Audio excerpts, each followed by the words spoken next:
முதலாவது நான் வாசிக்கலாம். பிரசங்கியின் புஸ்தகத்தை நாம் திருப்பிக் கொள்ளலாம். பிரசங்கியின் புஸ்தகம் 4வது அதிகாரம் 12வது வசனத்தை ஒரு தடவை வாசித்துட்டு எல்லாரும் சேர்ந்து வாசித்துட்டு 9வது வசனத்திலிருந்து மீண்டும் வாசிக்க போகிறோம்.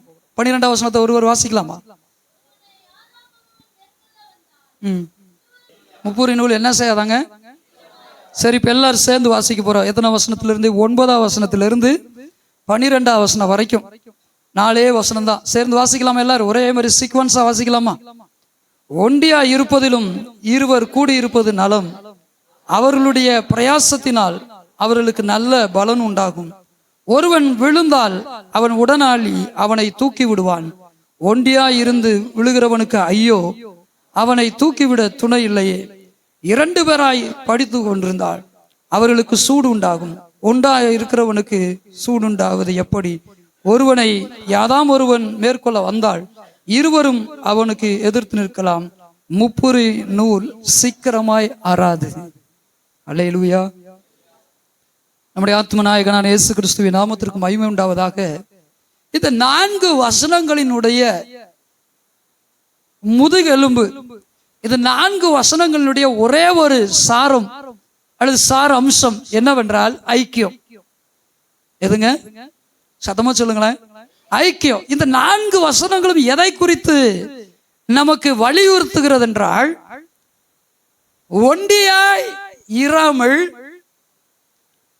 ஐக்கியப்பட்டிருக்க வேண்டும். அதாவது 2 பேராவது அட்லீஸ்ட் எப்படிங்க?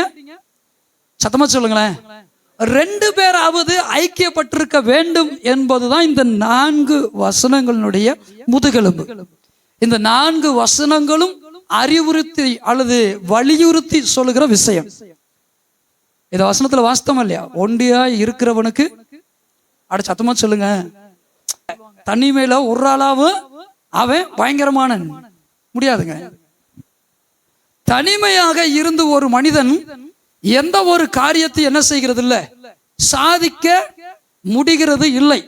இந்த உலகத்தில் நீங்கள் ஒன்றை கவனித்து பாருங்கள். ஒரு மனிதனுடைய ஒத்தாசையா இல்லாமல், ஒரு விஞ்ஞானமாக இருக்கட்டும், போர்க்களமாக இருக்கட்டும், ஏன் குடும்ப வாழ்க்கையா கூட இருக்கட்டுமே, ஒரு கம்பெனியாக இருக்கட்டும், ஒரு கலாசாலையாக இருக்கட்டும், எந்த இடமாக இருக்கட்டும், ஒரு மனிதன் ஒண்டியாக இருந்து ஒற்றை ஆளாக இருந்து சாதித்து விட்டான் என்று சொல்வதற்கு ஒன்றுமே இல்லை. ஒருவேளை சொல்லுவார்கள், நான் இப்பொழுது ஒரு பெயரை சொன்னது போல, இது ஒருவனாக இவன் இந்த முயற்சியினால் இப்படி முடித்து விட்டான், ஒருவனாக இவன் இப்படி செய்து விட்டான். No no no.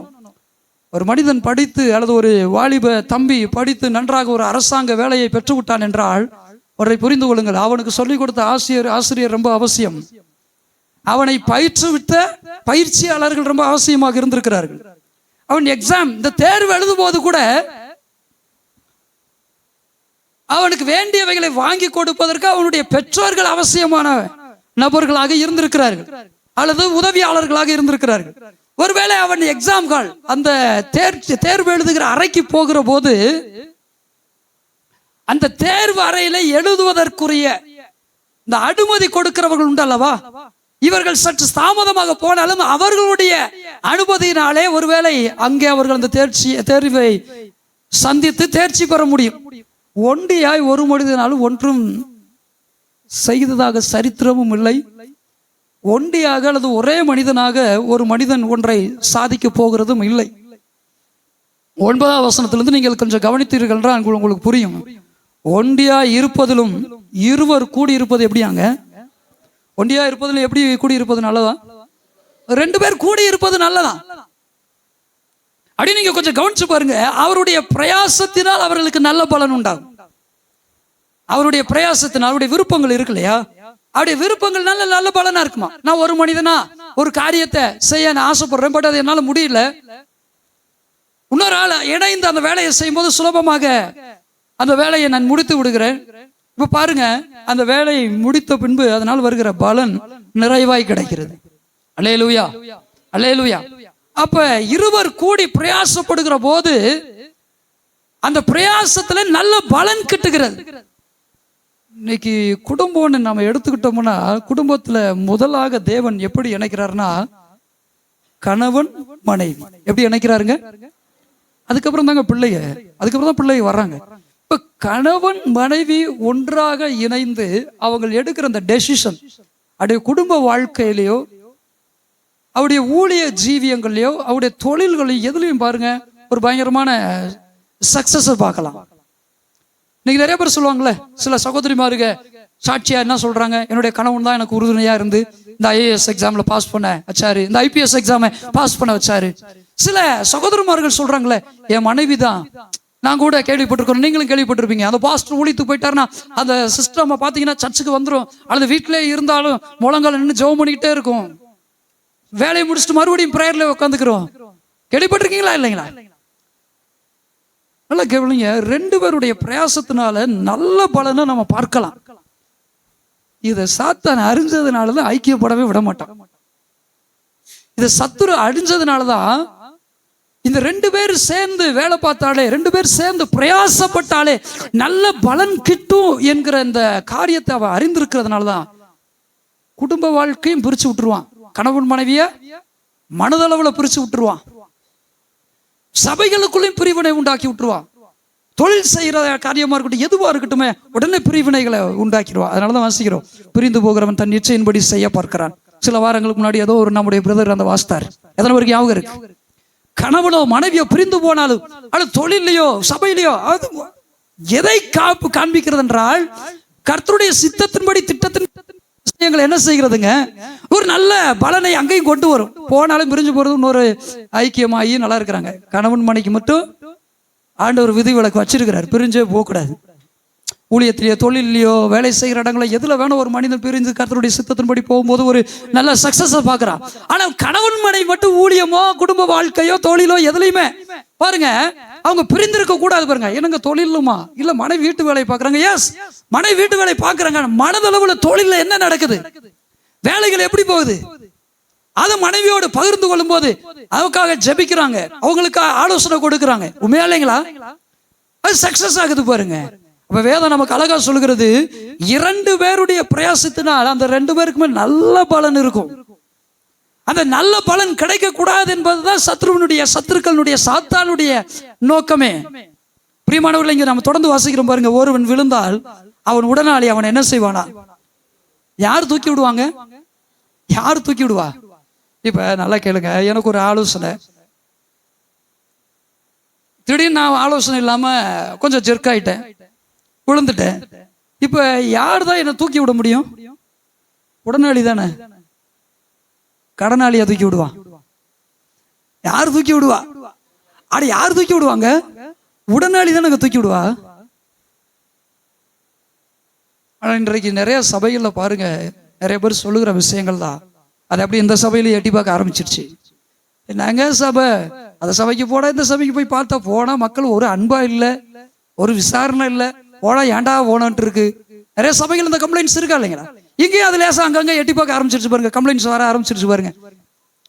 புதுசா வர்றவங்களை விசாரிக்கிற அந்த விசாரணை இருக்கு பாருங்க, விசாரிக்கிற அந்த அனுசரணை இருக்கு பாருங்க. அதெல்லாம் நம்முடைய வாழ்க்கையில கிறிஸ்துவனுடைய அந்த அன்பை பெற்றுக்க நம்முடைய ஜீவியங்களை இயல்பாகவே பொங்கி வரணும். அல்லேலூயா, அல்லேலூயா. அப்படி பார்த்து பேச முடியலன்னா கூட ஒரு லைட் ஒரு ஸ்மைல், ஒரு சின்ன சிரிப்பு. அமெரிக்கால இதெல்லாம் ரொம்ப சகஜமான. ரோட்ல போயிட்டே இருப்பாங்களா, ஆப்போசிட்ல யாராவது வந்தா சும்மா அப்படியே ஸ்மைல் பண்ணிட்டு போயிட்டே இருப்பாங்களா, யாருன்னே தெரியாதான், ஹாய் அப்படின்ட்டு அப்படி ஸ்மைல் பண்ணிட்டு போயிட்டே இருப்பாங்களா. அது எதை காண்பிக்கிறது? ஒரு அன்பு. உருன்ட்டு போனா எப்படி இருக்கும்? பார்க்கும்போதே இப்படின்ட்டு போனா இவன் பார்வையே இவன் இந்த பாரு வைக்கிற, இவன் இந்த பாரு பேச்சு வருமா வராது?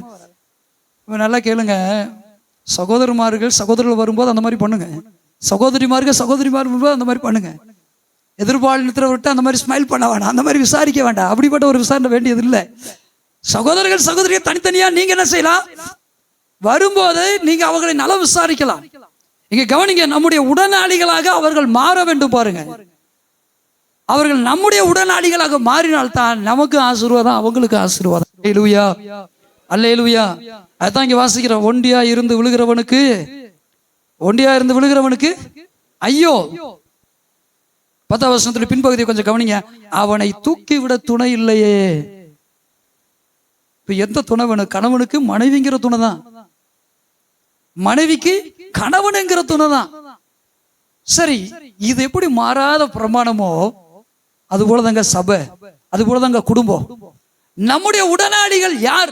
எப்படி ஒரு கணவனுக்கு மனைவிக்கு வேற ஒரு ஸ்பௌஸ் இருக்காதோ, வேற ஒரு ஜோடி இல்லையோ, ஒரு கணவன் விழும்போது மனைவிதான் உடனாளியாக இருந்து தூக்கி விடுகிறாளோ, அல்லது மனைவி விழுகிற போது கணவன் தான் தூக்கி விடுகிறாரோ, அதே போலதான் பாருங்க ஒரு குடும்பமா இருக்கட்டும், சபையா இருக்கட்டும், நமக்கு யார் உடனாளின்னா நமக்கு தேவன் கொடுத்திருக்கிற இந்த சகோதரிமார்கள் சகோதரர்கள், இந்த ஐக்கியத்தில் உள்ளவர்கள் தான் பாருங்க. அல்லேலூயா, அல்லேலூயா. உண்மைதானே? நம்ம சபையில யாருக்காவது முடியலன்னா சகோதரிமார்கள்லாம் போய் விசாரிக்கிறாங்க பாருங்க.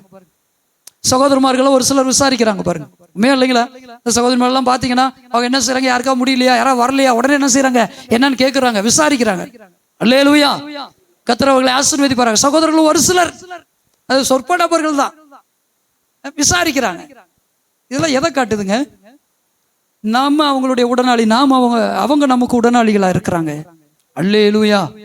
அதே மாதிரி பக்கத்து வேற ஒரு சபையில யாரோ ஒருத்தவங்க முடியாம இருக்கிற நமக்கு எப்படி தெரியும்? அப்படி தெரிஞ்சால் நம்ம போறோமா? இல்லை. ஏன்னா அவங்களுக்கு ஒரு சபை, அவங்கள விசாரிக்கிற ஒரு போதக, ஒரு மெய்ப்பெண், அவங்களுக்கு தேவையான உடனாளிகள் இருக்கிறாங்களா இல்லைங்களா? பின் இதை நாம் சரியாக புரிந்து கொள்ள வேண்டும். பிரியமான தேவனே, 11ஆம் வசனத்தை மறுபடியும் கவனிங்க. 2 பேராய் படுத்து கொண்டிருந்தால் அவர்களுக்கு என்ன உண்டாகும்? ஒண்டியா இருக்கிறவனுக்கு எப்படி சூடு உண்டாகும்? குளிர் பிரதேசங்கள் இருக்கிறவங்க அப்படித்தானுங்க, பனி பிரதேசங்கள் இருக்கிறவங்க அப்படித்தானே. கவனிச்சிருக்கீங்களா? அவங்க என்ன செய்வாங்க, ஃபேமிலியா என்ன செய்வாங்க, ஒரே பிளாங்கெட்ல படுத்துக்குருவாங்க. ஏன்?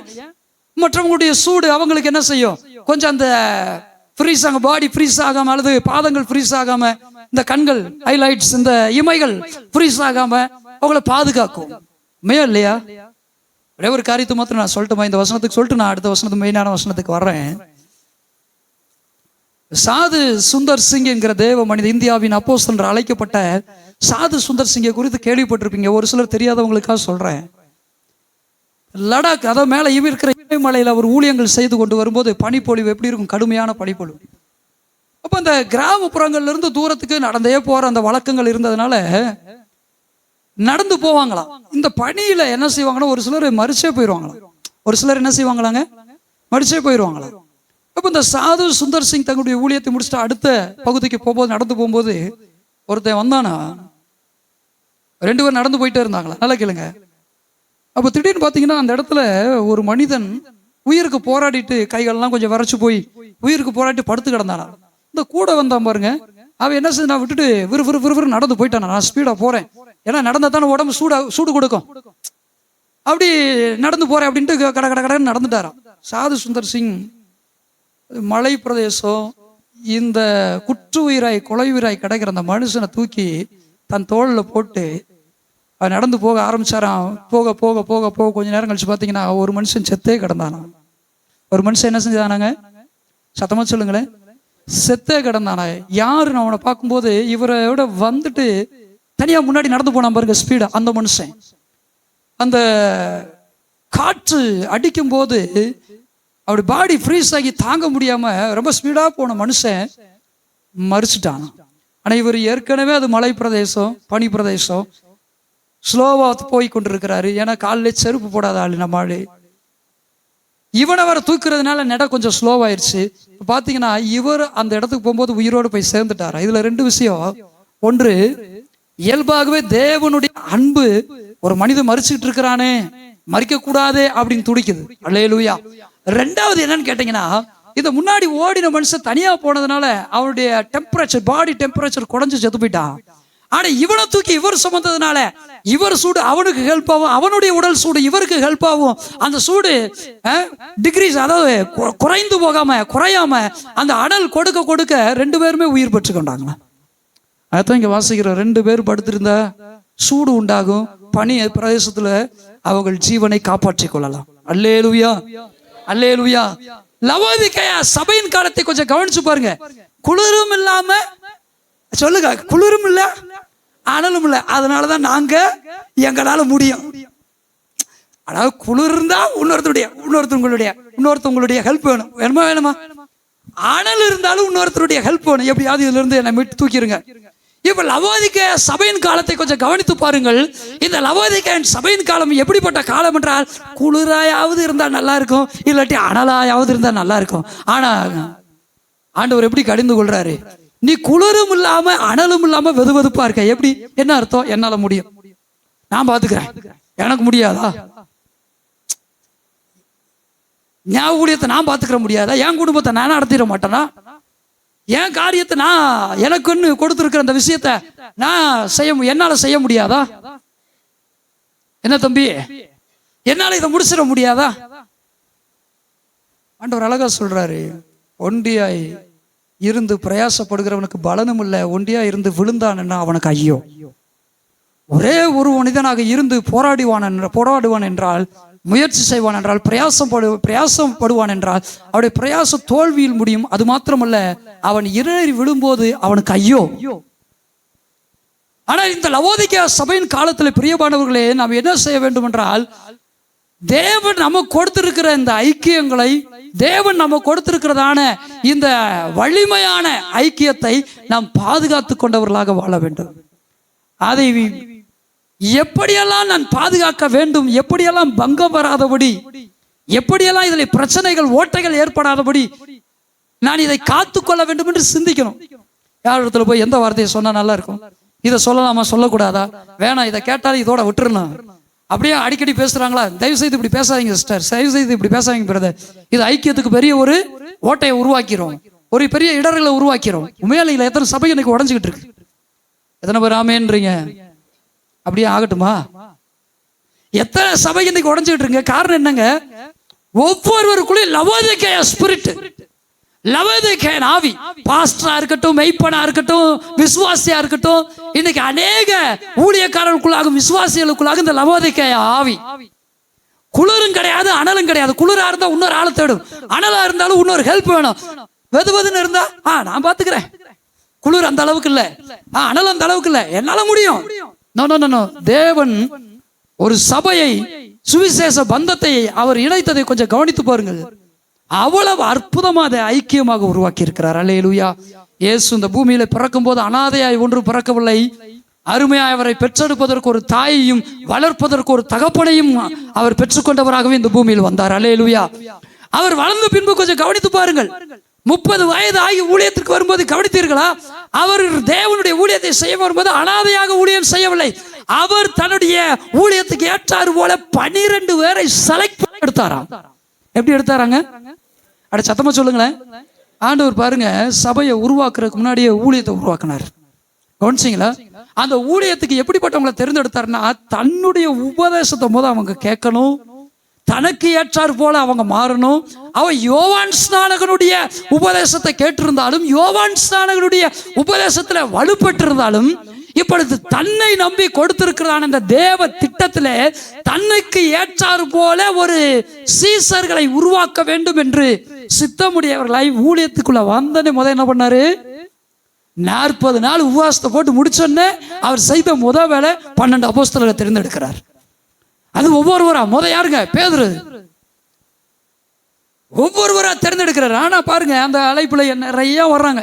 இப்ப அப்படியே போயிட்டு இருக்கும்போது இயேசு இங்க என்ன செய்யறாரு? அவ்வளவு பேர்ல 12 பேரை பேர் சொல்லி ஒவ்வொருவரா செலக்ட் பண்றாரு. அல்லேலூயா, அல்லேலூயா. பாருங்க, நம்முடைய அழைப்புக்கு தேவன் நம்மிடத்தில் கொடுத்திருக்கிற அழைப்புக்கு ஏற்றார் போல மனமும் உள்ளவர்கள், சிந்தை உள்ளவர்கள், பிரயாசம் உள்ளவர்கள், அவர்களை நம்மோடு இணைத்து கொண்டோம் என்றால் உண்மையாவே அந்த பிரயாசத்துல நிறைய பலனை பார்க்கலாம். உண்மையை சொல்லட்டுமா?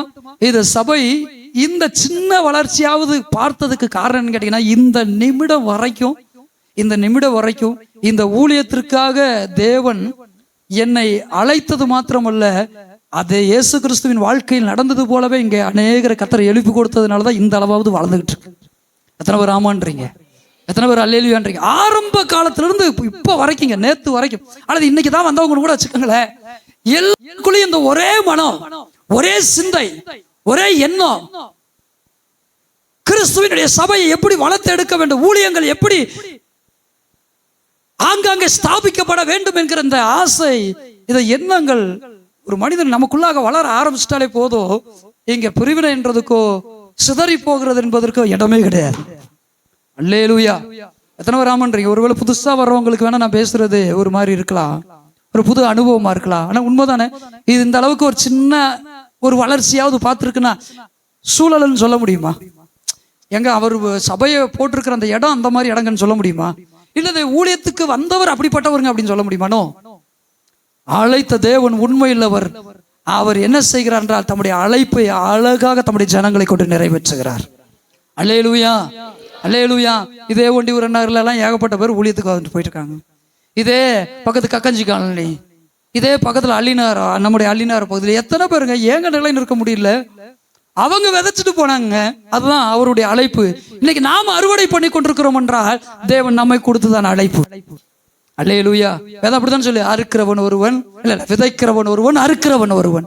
வேதம் அப்படித்தானே சொல்லுது. அப்ப கேளுங்க, ஒரே மனம் ஒரே இருதயம்.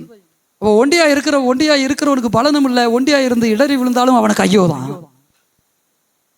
இப்ப நம்ம எந்த சபை காலகட்டத்தில் வாழ்ந்துகிட்டு இருக்கிறோம்? லவோதிக்கேயா சபையின் காலகட்டம். இந்த லவோதிக்கேயா சபையின் காலகட்டத்தில் வாழ்கிற நாம என்ன செய்யணும்னா, லவோதிக்கேயா சபையினுடைய அந்த தூதுல நம்ம கவனிக்கிறோம் பாருங்க. அந்த தூதுக்கு ஏற்றார் போல வாழாம அந்த தூதுல ஒரு கன்விக்ஷன், அதாவது ஒரு கண்டிப்பை கர்த்தர் கொடுக்கிறார் பாருங்க. இதை செய், இதை திருத்து, இப்படி பண்ணு அப்படி சொல்றாரு பாருங்க. அப்படி வாழ்கிறவர்களாக இருந்தா நாமும் இது கடைசி காலமானாலும் அநேகர் விசுவாசத்தை விட்டு வழுவி போய் கொண்டிருக்கிற காலகட்டத்தில் வாழ்ந்தாலும் நிச்சயமாக பலனை பார்க்க முடியும். ஏனென்றால் கர்த்தருடைய வேதம் குறைவற்றது, அது பொய்யுரையாதது. அல்லேலூயா. இப்பதான் நம்ம முக்கியமான தியானத்துக்கே போறோம். 12ஆம் வசனத்தை எல்லாரும் சத்தமா சேர்ந்து வாசிக்கலாம். நான் கவனிக்கிறேன், ஏதாவது ஒருவன் மேற்கொள்ள வந்தால் இருவர் என்ன செய்யலாம். அதனால இந்த வசனத்தை கவனிச்சிங்களா? 1, 2, 3 எத்தனை நம்பர் பயன்படுத்தப்பட்டிருக்குங்க? இந்த 12ஆம் வசனத்துல எத்தனை நம்பர் பயன்படுத்தப்பட்டிருக்கு? 1, 2, 3. நல்லா கவனிச்சிங்களா? அப்ப நல்லா கேளுங்க, இந்த ஒருவன் என்பது நம்ம பிசாசா எடுத்துக்கிறோம். பிசாசு நம்மை மேற்கொள்ள வரும்போது, பிசாசு உண்மைதானே, மனிதனை காட்டிலும் கொஞ்சம் பலம் வாய்ந்தவன் தானே. மனிதனை காட்டிலும் பிசாசு எப்படிப்பட்ட வந்தாங்க? பலம் வாய்ந்தவன் தானே, அது மறுக்கிறதுக்கு ஒண்ணு இல்லை. ஆனால் பிசாசு என்ன செய்கிறான் என்றால், யாருக்கு பயப்படுகிறான் என்றால், அபிஷேகிக்கப்பட்ட 2 பேர் சேர்ந்து ஜெபிக்கும் போது, அழைக்கப்பட்ட அபிஷேகிக்கப்பட்ட 2 பேர் சேர்ந்து எதிர்த்து நிற்கும் போது அவன் நிச்சயமாக நடுங்கி பயந்து ஓடுகிறான். அல்லேலூயா, அல்லேலூயா. அப்ப ஒருவன் உங்களை மேற்கொள்ள வரும்போது, உங்களை காட்டிலும் பலவானான அல்லது பலம் வாய்ந்த ஒரு சத்ரு மேற்கொள்ள வரும்போது, நீங்கள் 2 பேராய் எதிர்த்து நிற்கும் போது நிச்சயமாக அதுல என்ன கிடைக்கிறது? ஜெயம் கிட்டுகிறது, ஜெயம் கிடைக்கிறது. இந்த வசனத்தை கேளுங்க, முப்புரி நூல் என்ன செய்யாதாங்க? முப்புரி நூல் என்ன செய்யாதாங்க? என்ன சொல்றேன்னு தெரியுங்களா? கர்த்தருடைய பிள்ளைகள் நாம பிசாசை எதிர்த்து போராடுவதுதான் நம்முடைய போராட்டம். அரசியல் கட்சியவோ, நேத்து முளைச்ச கட்சியவோ, அல்லது டிகேட்ஸா இருக்கிற கட்சியவோ எதிர்த்து போராடுறது நம்ம வேலை கிடையாது. இயேசு அழகா சொல்றாரு, என்னுடைய ராஜ்யம் உலகத்துக்குரியது அல்ல. இப்ப நாம எதை எதிர்த்து போராடும்படி அழைக்கப்பட்டிருக்கிறோம்? சாத்தானையும் சாத்தானுடைய சேனையும் எதிர்த்து போராடுவதற்காக அழைக்கப்பட்டிருக்கிறோம். லூசிபர் என்று சொல்லுகிற இந்த ஒரு சாத்தான் இன்னைக்கு பாருங்க, மனிதனை காட்டிலும் பலம் வாய்ந்தவனாக இருக்கிறபடினா அப்படி எதிர்த்து நிற்கிறான். மனிதர்கள் 2 பேர், 10 பேர், 1,00,000 பேர், கோடிக்கணக்கானவர் கூடி கூட அவனுக்கு பூஜை நடத்துகிறார்கள், என்னென்னமோ பண்ணுகிறார்கள். விடுதலை கிடைத்த பாடில்லை அவன் இடத்துல இருந்து. வேதம் சொல்லுகிறது, முடிவிலே நரக பாதாளத்திற்கு தான் கொண்டு செல்கிறான். ஆனால் கர்த்தருடைய ரட்சிப்பை பெற்றுக்கொண்ட 2 பேர் ஒருமனப்படுகிற போது, ஒருமனப்பட்டு ஜெபிக்கிற போது, ஒருமனப்பட்டு எதிர்த்து நிற்கிற போது அவன் என்ன செய்கிறான்? ஓடி போகிறான் பாருங்க. அல்லேலூயா. பிசாசுக்கு எதிர்த்து நில்லு, அப்படியா? நில்லு, அப்படியா? இன்னைக்கு நம்ம நிறைய பேர் அப்படிதான் நினைச்சுக்கிட்டு இருப்போம். எப்படி நினைச்சிட்டு இருப்போம் தெரியுங்களா? யோவான் சொல்றாரு இல்லையா, பிசாசுக்கு எதிர்த்து அப்பொழுது அவன் என்ன செய்வான்? அப்ப நம்ம என்ன நினைக்கிறோம்? பிசாசுக்கு எதிர்த்து நின்னா போதணும். நில்லு கிடையாது, நில்லுங்கள். என்ன செய்யுங்க? பிசாசுக்கு எதிர்த்து நில்லு அல்ல, பிசாசுக்கு எதிர்த்து நில்லுங்கள். அப்பொழுது அவன் என்ன செய்வான்? இப்ப யாரோடு நினைக்கிறீங்க? உங்க கணவனோடு தான், உங்க மனைவியோடு தான், உங்களுடைய சபையாரோடு தான், உங்களுடைய ஊழியரோடு தான். உங்களுக்கு கர்த்தர் கொடுத்திருக்கிற உடனான ஊழியக்காரர்களோடு தான், தேவன் உங்களுக்கு கொடுத்திருக்கிறதான உடனாளிகளோடு தான். அல்லேலூயா. அதை விட்டு போட்டு நானு அபிஷேகம் பற்றவன், அழைப்பு பற்றவன் அப்படின்னு சொல்லிட்டு நாமளும் போனோன்னு வச்சுக்கோங்களேன், எத்தனை ஊழியக்காரங்களுக்கு இன்னைக்கு அட்ரஸ் இல்லை, எத்தனை ஊழியர்களுக்கு இன்னைக்கு அட்ரஸ் இல்லைங்க. காரணம் என்ன? ஒரு பெரிய பாஸ்டர் அப்படிதான் என்கிட்ட கேட்கும்போது, நான் அவர்கிட்ட ஒரு கேள்வி கேட்கும்போது ஏற்கனவே சொல்லியிருக்கிறேன் நினைக்கிறேன். ஒரு பாஸ்டருக்கு இவாஞ்சலிஸ்டுக்கு என்ன வித்தியாசம்? நம்ம புதுசா வந்திருக்கிற ஊழியத்துக்குள்ள நீங்களே சொல்லிருங்க. பாஸ்டர் நீங்களே சும்மாவே தெரியல என்ன, அவர் நல்ல பெரிய ஊழியத்தை செய்யறவர் தான். அவர் சொல்லி கொடுத்த அந்த பாருங்க, ஒரு பாஸ்டுக்கு இவாஞ்சலிஸ்டுக்கு இருக்கிற வித்தியாசம் என்ன? இவாஞ்சலிஸ்ட் இன்னைக்கு இருப்பாரு, நாளைக்கு அங்க இருப்பாரு, அங்க போவாரு, இங்க போவாரு, சூசைட் சர்வீஸ் போயிட்டே இருப்பாரு. அவருக்கு பெரிய ஒரு டிப்ரெஷன் உண்டாகாது. தேவைகள் ஒரு சில சந்திக்கப்படலனாலும் போயிட்டே இருப்பாரு. ஆனா ஒரு பாஸ்டுக்கு சபையை நடத்துறதுனால பல சோதனைகள், பல டிப்ரெஷன், பலவிதமான மக்கள் வருகிறதுனால அவர்கள் மூலமாக சில பிரச்சனைகள், பரிகாசங்கள், பலவிதமான போராட்டங்கள் வரும். உண்மைதானே? ஒரு குடும்பத்தையும் நம்மளால இங்க கல்யாணம் முடிச்சு 1 வருஷம் ஆனாலும் சரி, 40 வருஷம் ஆனாலும் சரி, அடே அப்பா நான் கரம் பிடிச்ச நாள் இருந்தும் என் கண்மணியை நான் கைவிடவே ஒரு நாள் கூட அப்படி மனசங்கடமா நான் பேசவே இல்லை சொல்ல முடியும். பச்சை பொய்யனாத்தான் இருப்போம், மன்னிக்கணும், கருப்பு பொய்யனாத்தான் இருப்போம். எப்படி பொய்யனா இருப்போம்? எப்படி பையன்? அட சொல்லுங்க சத்தமா. கருப்பு பொய்யனாத்தான் பாரு. வருத்தங்க செய்து கவனிக்கிறீங்களா? கேட்குறீங்களா? அப்ப ஒருவன் வரும்போது நாம் என்ன செய்யணுமா? 2 பேர் எதிர்த்து நிற்கணுமா? ஜெயம் கிடைக்கிறதுமா? இப்ப சொல்லிட்டு ஆண்டவர் சொல்றாரு, முப்பூரி நூல் சீக்கிரமா யாராது. கணவன் மனைவி மாத்திரம் இல்லைங்க, இந்த கணவன் மனைவிங்கிற பந்தத்தை தேவன்ற ஒருவர் இணைச்சிருக்கிறார் பாருங்க. அவரோட இணைஞ்சு நிற்கும் போது அந்த முப்பூரி நூல் கட்டாகாது. அல்லேலூயா. சபையினுடைய மெய்ப்பன் விசுவாசி மாத்திரம் இல்லைங்க பிசாசை எதிர்த்து நிற்கிறது. சபையினுடைய மெய்ப்பனும் விசுவாசிகளும் தேவனோடு இணைந்து முப்பூரி நூலாக நிற்கும் போது ஒரு பிசாசு இல்ல, இந்த உலகம் முழுவதும் பிசாசுகளாக எழுப்பி வந்தாலும் நம்மை ஒன்றும் செய்ய போவதில்லை, தகர்க்க போவதில்லை, நம்மை பலவீனப்படுத்த போவதில்லை, சிதறடிக்க போவதில்லை. முப்பூரி நூல் சீக்கிரமா யாராது. ஹல்லேலூயா, ஹல்லேலூயா. பாருங்க, இந்த வசனத்தை நிறைய காரியங்களுக்கு நாம் ஒப்பிட்டு பேசலாம். ஆனால் நான் இன்றைக்கு இதை எதற்கு ஒப்பிட்டு பேசுகிறேன் என்றால், ஒரு கணவனுக்கும் மனைவிக்கும் இடையிலே தேவன் மாத்திரமே இருக்க வேண்டும். ஒரு சபை மெய்ப்பனுக்கும் விசுவாசிகளுக்கும் இடையிலே தேவன் மாத்திரமே இருக்க வேண்டும். அல்லேலூயா, அல்லேலூயா. இன்னைக்கு நிறைய சபையில் இருக்கிற பிரச்சனை இங்க பாருங்க எல்லாரும் கவனிங்களா. இன்னைக்கு எல்லா சபையில் நிறைய சபையில் இருக்கிற பிரச்சனை, சபையினுடைய ஊழியருக்கும் சபையில் இருக்கிற விசுவாசி மக்களுக்கும் இடையில யார் இருக்கணும்? 2 பேருடைய கரத்தை பிடித்து தேவன் நிக்கணும். பாருங்க, எப்படி ஒரு கணவன் மனைவியினுடைய கரத்தை பிடித்து தேவன் இணைத்தாரோ, அதே போல ஊழியனுடைய கரத்தையும் விசுவாசியுடைய கரத்தையும் பிடித்து யார் நிக்கணும்? அட சத்தமா. ஆனா இன்னைக்கு பெரும்பாலான சபையில் இருக்கிற பிரச்சனையே இந்த விசுவாசிகளுக்கும் ஊழியனுக்கு இடையில நிக்கிறது. கேமரா, அது என்னங்க கேமரா? இன்னைக்கு நிறைய சபைகள் இடையில நிற்கிறது எதுதான் தெரியுங்களா? இந்த வீடியோ தாங்க. எப்படின்னு தெரியுங்களா? தேவன் ஏன் சபைக்கு கர்த்தர் என்ன சொல்லி இருக்கிறார், கர்த்தர் என்னுடைய ஊழியக்காரருக்கு என்ன பேசி இருக்கிறார், தேவன் என்னுடைய வாழ்க்கையில எதை பேசியிருக்கான்னு சொல்றது இல்ல. யாரோ ஒருவர் இடையில இருக்கிற இந்த கேமரால வீடியோவை எடுத்து சாட்சியா சொல்ல வேண்டியது, ஆண்டவரே என் சபைக்கு உதவி செய்யும். யாரோ ஒருவர் பிரசங்கம் பண்ண வேண்டியது, அவருடைய ஊழிய காரியங்களை சொல்ல வேண்டியது, அது அப்படியே என்ன செய்யுது, அதுல சொல்லப்படுற விசுவாசத்தை மாத்திரம் நம்ம பிக் அவுட் பண்றது கிடையாது. விசுவாசத்தை மட்டும் பரிசு எடுத்து அதை பிரயாசப்படுத்துறது கிடையாது. அவங்க என்ன சொல்றாங்களோ அதை கேட்கறது. இன்னைக்கு நிறைய சபைகள் கெட்டு சீரழியிற காரணமேவோ இது இடையில நிக்குது பாருங்க பிரசங்கங்கள். தேவன் இந்த சபைக்கு என்ன செய்து கொடுக்கிறாரோ, தேவன் இந்த சபைக்கு என்ன தூதை கொடுக்கிறாரோ அதை நாம் யார் வழியாக பெறுகிறோம் என்றால் தேவனால் தான் பெறுகிறோம். அல்லேலூயா, அல்லேலூயா. நீங்க சபையில் இருக்கிறீங்க, நான் சபையில் இருக்கிறேன், நான் போய் வீட்டில் போய் சில செய்திகளை கேட்கிறேன், நீங்களும் கேட்குறீங்க, நல்லது. ஆனா அதை அப்படியே நம்ம எடுத்து என்ன செய்யறது, எதோட மெர்ஜ் பண்றதுங்க? நம்முடைய ஊழியத்தோட மெர்ஜ் பண்றது, நம்முடைய சபையோட மெர்ஜ் பண்றது. அதுதான் பிரச்சனைக்கு ஸ்டார்டிங் பாயிண்ட். யாருக்கெல்லாம் புரியல? யாருக்கெல்லாம் புரியுதுங்க?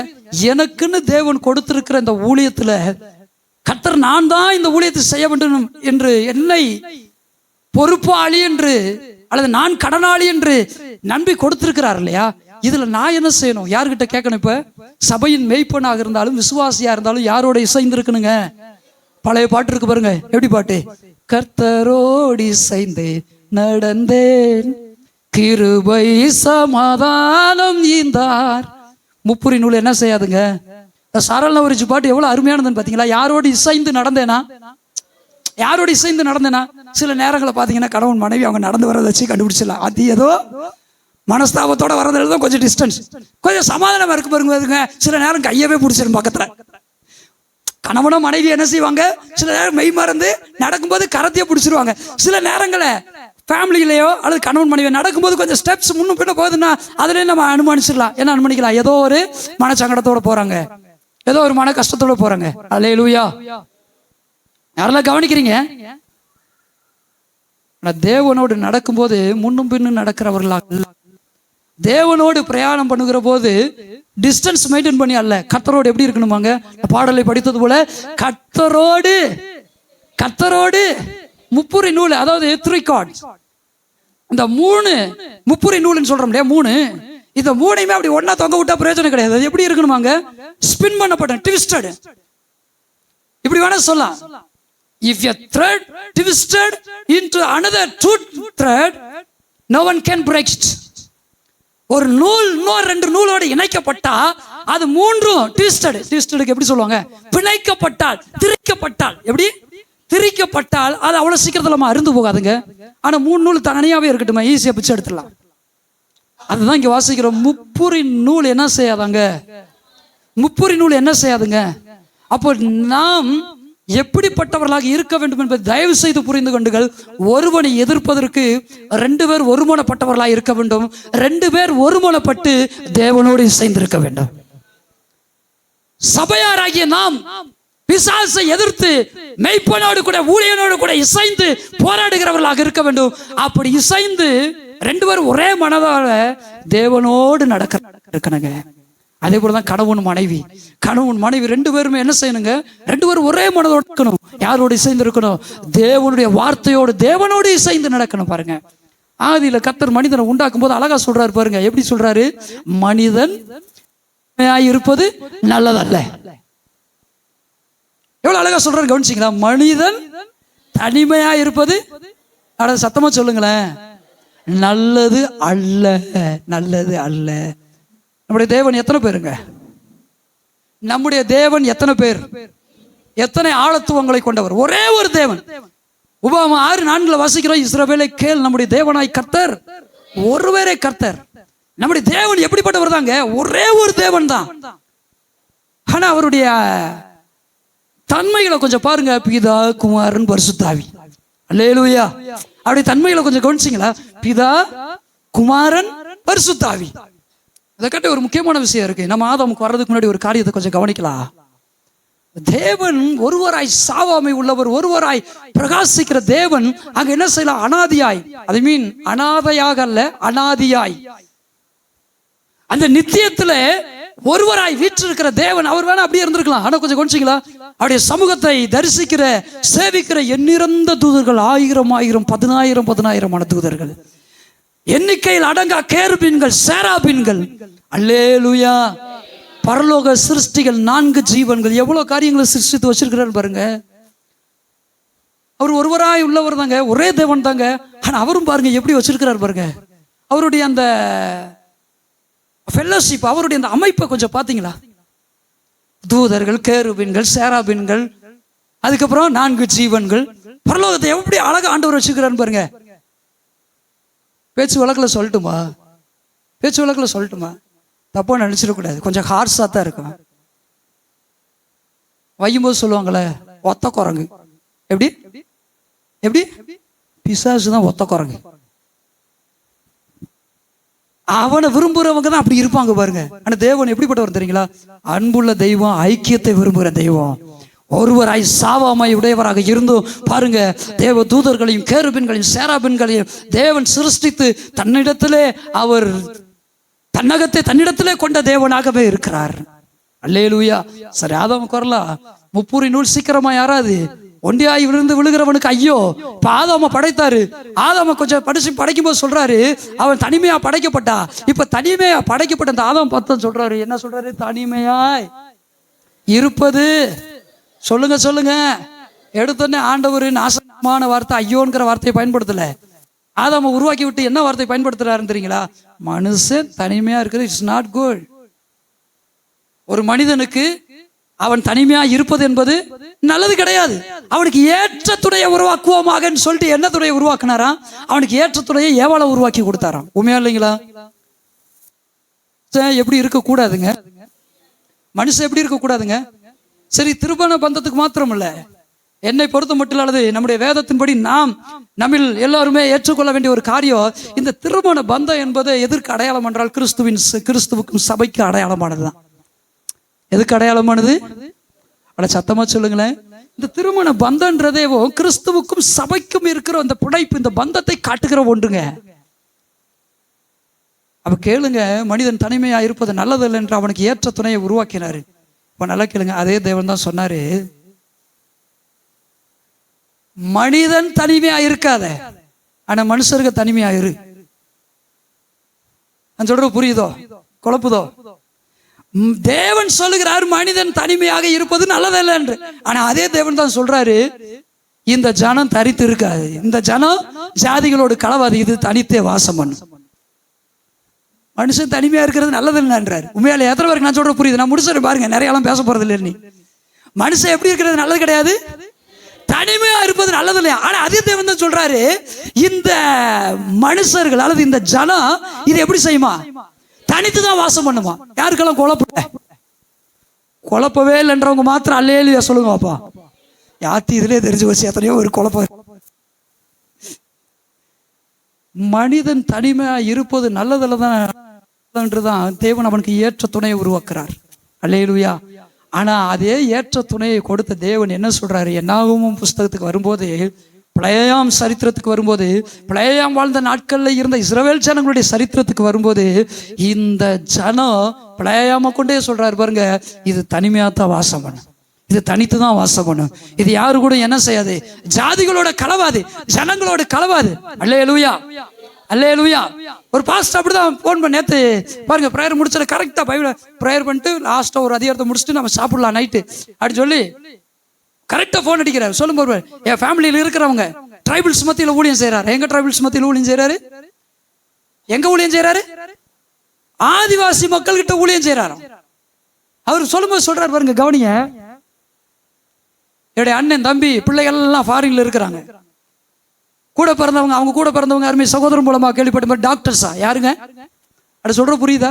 பூர்வீக அவர் பூர்வீக ஆர்சியா இன்னைக்கு ரட்சிக்கப்பட்டு நல்ல ஒரு பரிசுத்தாவின் அபிஷேகத்தை பெற்றவராக நல்ல ஒரு கிறிஸ்தவராக ஊழியம் செய்து கொண்டிருக்கிறார்.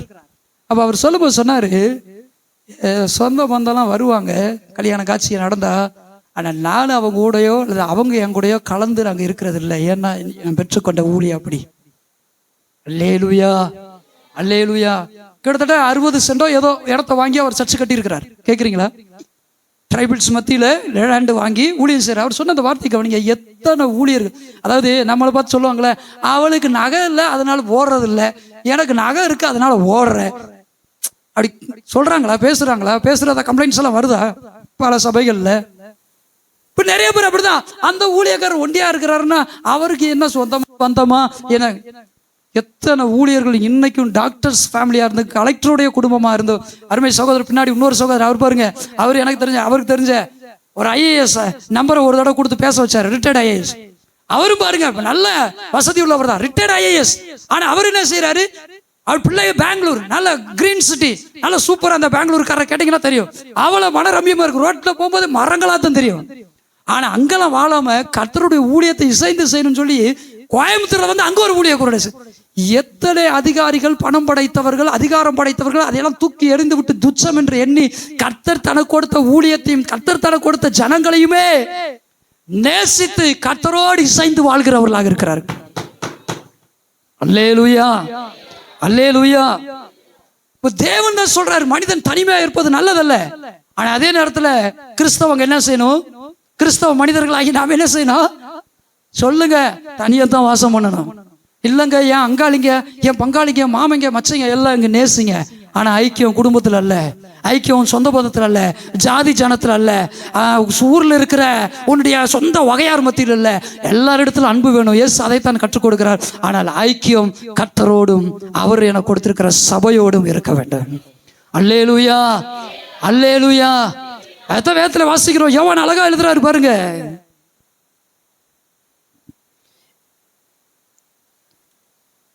நீங்களும் எங்களோட ஐக்கியம் உள்ளவர்கள் ஆகும்படி நாங்கள் கண்டும் கேட்டும் இருக்கிறதை உங்களுக்கு அறிவிக்கிறோம்.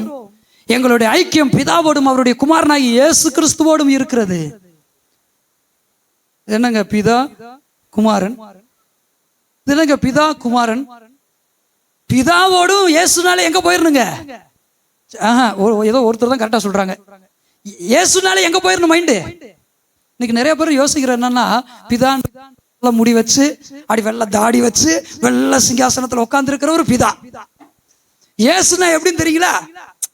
அட சொல்லுங்க, நல்ல ரத்தம் வரைந்த முகத்தோட கரங்களோட அப்படி ரைட்ல நிக்கிறது குமாரன். பரிசுத்தாவி எப்படின்னு தெரியுங்களா? ஒரு காலத்துல பார்த்தீங்கன்னா பரிசுத்தாவிக்கு ஒரு டெபினிஷனே கிடையாது. ஆவியா இருக்கிறாரு, அரூபியா இருக்கிற இதோட முடிச்சிருவாங்க.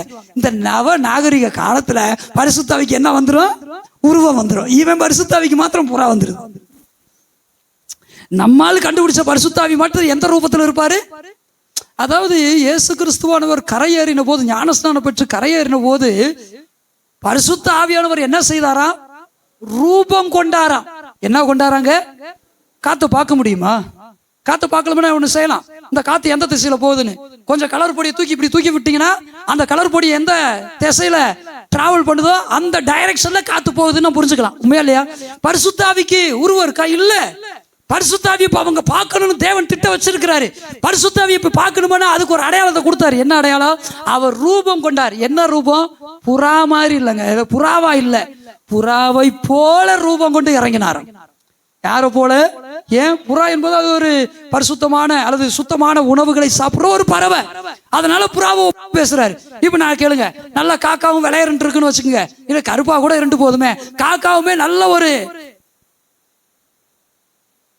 தானியங்களை சாப்பிடுற ஒரு பறவையா இருக்குன்னு வச்சுக்கோங்க. ஒருவேளை ஆண்டவர் சொல்லியிருக்கலாம், அது அசுத்தமானதை சாப்பிடுறதுனால காக்காவை சொல்லல. புறாவு நல்ல சுத்தமான தானியங்களை சாப்பிடுறதுனால, சுத்தமான தண்ணீர்ல அது தங்குறதுனால அதை குறிச்சு ஆண்டவர் சொல்றாரு. ஆனா நிறைய பேருக்கு என்னன்னா, பரிசுத்த ஆவியினாலேவும் புறா வேண்டும். நிறைய வீடுகள்ல பாத்தீங்கன்னா புறா இருக்கும். இந்த வருஷம் தான் கேலண்டரை தம்பிக சாய்ஸ்ல விட்டுட்டேன், நீங்களே செலக்ட் பண்ணுங்கடான்னு. ஒவ்வொரு வருஷமும் கேலண்டரை நான் செலக்ட் பண்ணும்போது அதுல புறா படம் வருதா, சிலுவை படம் இருக்கா அப்படின்னு. ஏன் தெரியுமா? புதுசா தெரியவங்க அதை தொட்டு கொண்டுட்டு இருப்பாங்க. நமக்கு தெரியும், அதனால ஒண்ணும் இல்லை. ஆனா புதுசா ரட்சிக்க போறவங்க என்ன செய்வாங்க? சில நாட்கள் சத்தியத்தை அறிகிற வரைக்கும் அறியாத அந்த காலகட்டங்களை அதை தொட்டு கும்பிட்டு இருப்பாங்க. இருக்கிறாங்களா இல்லைங்களா? அதுக்கு நாமே ஒரு காரணமா இருக்கக்கூடாது பாருங்க. அப்ப கேளுங்க, நம்முடைய ஐக்கியம் அப்ப சொன்ன யோவான், முதலாவது யோவானின் புஸ்தகம் 1வது அதிகாரம் 3வது வசனத்தில் சொல்லுகிறது போல, நீங்களும் எங்களோட ஐக்கியம் உள்ளவர்கள் ஆகும்படி நாங்கள் கண்டும் கேட்டும் இருக்கிறதை உங்களுக்கு அறிவிக்கிறோம். வாசிங்க.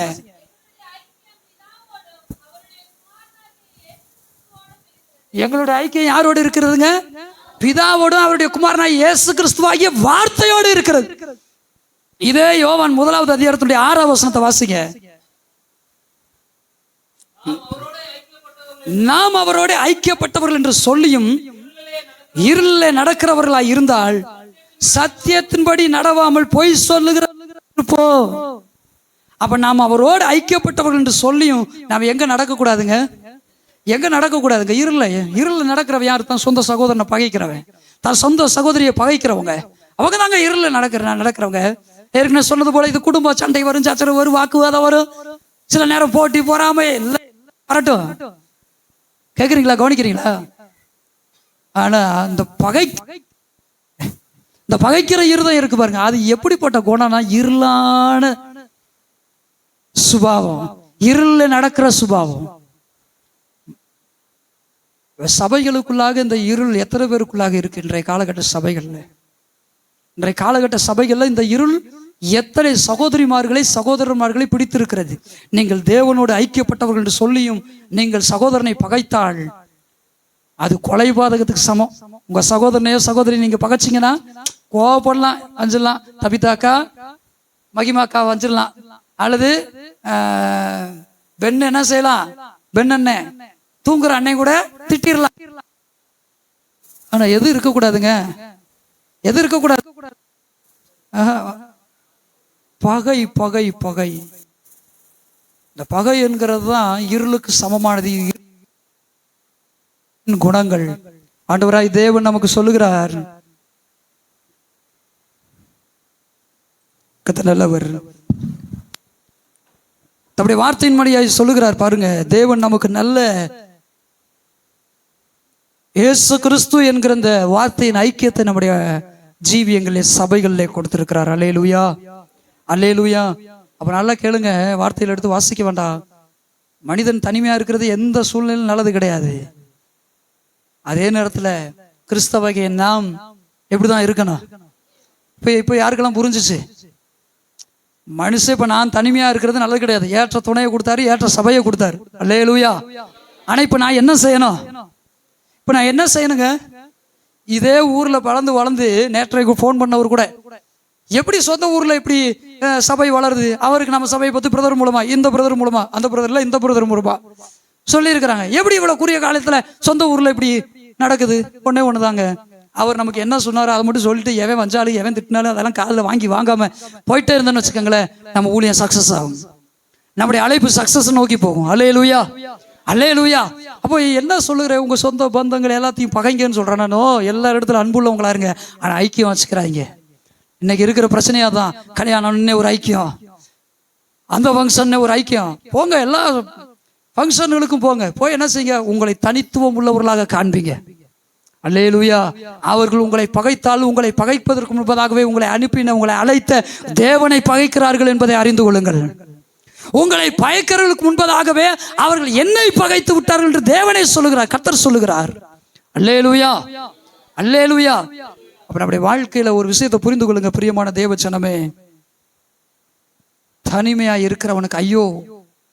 இன்னைக்கு பெரும்பாலான ஜனங்கள் இந்த பூமியில பாவம் செய்வதற்கு தனிமையே காரணம்.